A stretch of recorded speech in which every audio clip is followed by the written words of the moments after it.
Selamat mendengarkan podcast ini. Shalom, Bapak, Ibu, dan saudara-saudara yang terkasih di dalam Tuhan. Kebenaran saat ini berjudul Menjaga Hati. Saudara-saudara, mempercayai bahwa Allah itu pribadi yang hidup dan nyata itu tidak mudah. Ini sulit, ya. Mudah mengatakan percaya, ya, tetapi percaya dalam arti yang benar itu tidak mudah. Sejatinya tidak banyak orang yang benar-benar mempercayai bahwa Allah itu ada.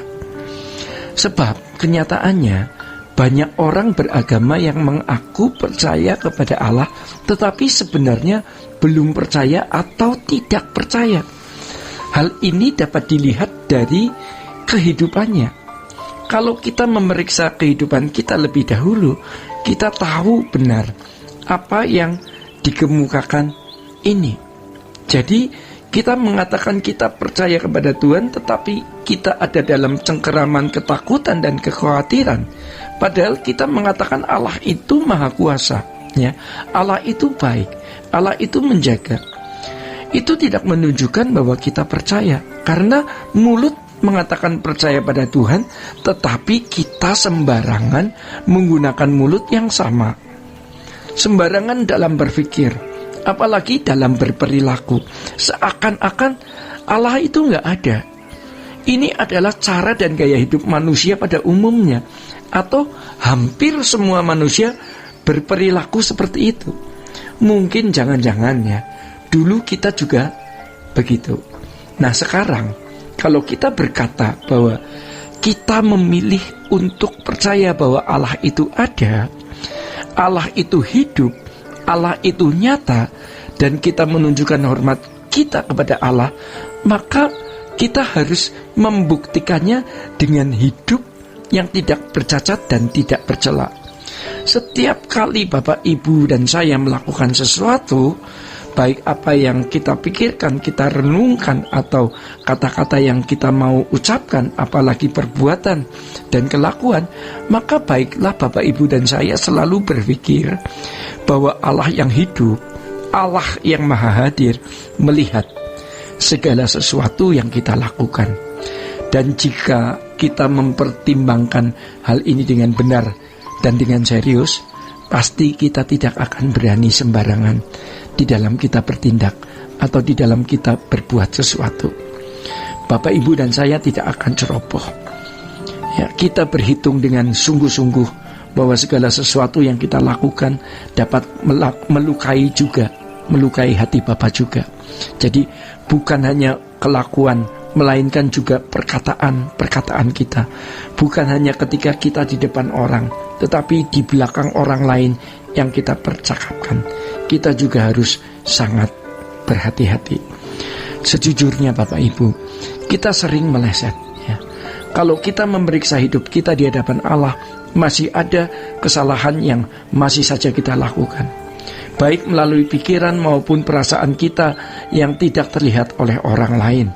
Dalam hal ini tidak ada pihak manapun yang dapat menjaga kita. Maka dari itu tanggung jawab untuk menjaga diri terdapat pada diri Bapak, Ibu, dan saya. Terdapat pada diri kita sendiri. Nah, Tuhan memberikan Roh Kudus, ya. Tetapi kalau kita tidak merespon dengan benar, Roh Kudus tidak memaksa. Pilihan itu ada di tangan kita. Kita jaga pikiran kita, kita jaga perasaan kita, kita jaga mulut kita, kita jaga seluruh anggota tubuh kita. Semua itu bersumber di hati. Sebab suatu saat kita akan ada di pengadilan Tuhan.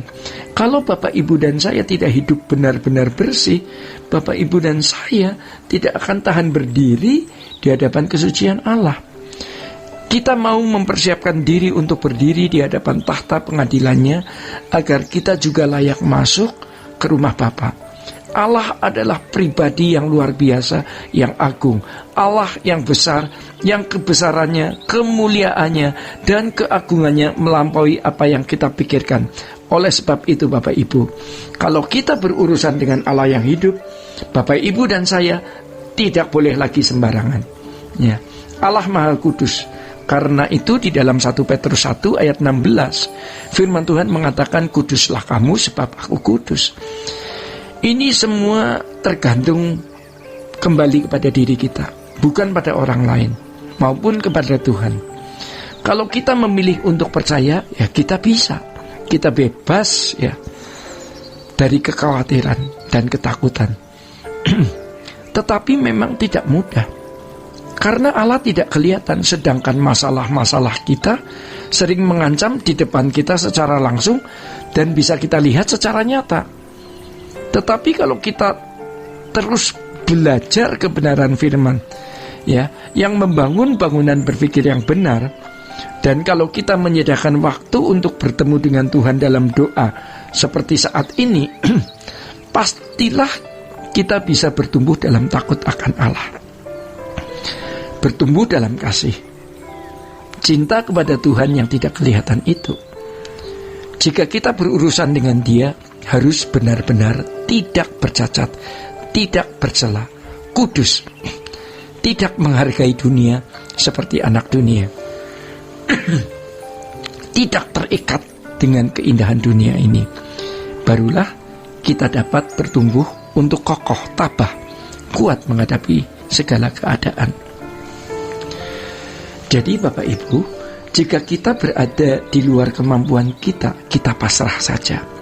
Ya, kadang Tuhan mengizinkan kita berada di posisi sulit dan terjepit yang bisa membuat kita jatuh atau hancur. Tetapi yang penting, kita tidak berdosa kepada Tuhan. Tuhan pasti akan berperkara. Tuhan pasti akan menolong kita, dan kita akan melihat bukti-bukti kehadiran dan pertolongan Tuhan.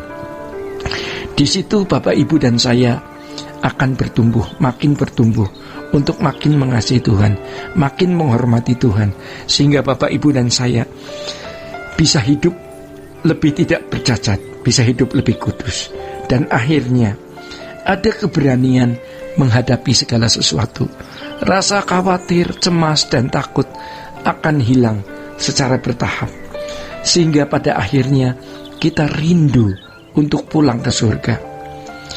Mari sekarang kita menjaga hati, ya, menjaga hati kita agar kita bersih dari segala kemelesetan.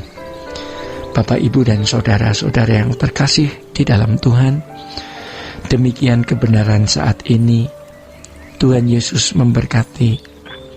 Sola Gracia.